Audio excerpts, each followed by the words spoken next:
Grand départ rime aussi avec grand bazar.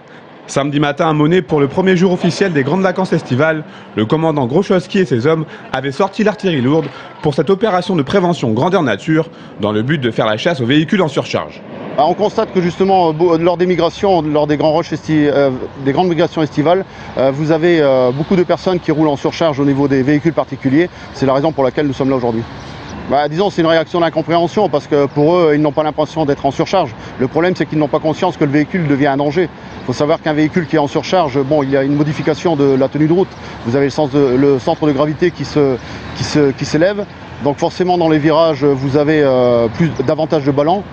Vous avez aussi les distances de freinage aussi qui s'allongent. Et ça, c'est très dangereux lorsque vous avez un freinage d'urgence à opérer. Pour les voyageurs contrevenants, plusieurs options s'offraient à eux. Donner leur chargement en infraction à une tierce personne ou déposer leur surplus dans une benne destinée à Emmaüs, fruit d'une convention signée entre les deux parties. Parallèlement à la pesée, une enquête concernant la somnolence et l'hypovigilance, cause d'un accident mortel sur 3 sur autoroute, avait lieu au même endroit. On prend justement notre temps sur la route pour essayer d'éviter ça et puis on roule tranquille.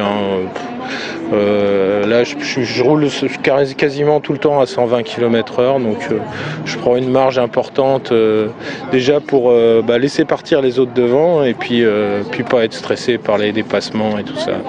Les gens qui sont sollicités par les gendarmes réagissent très bien.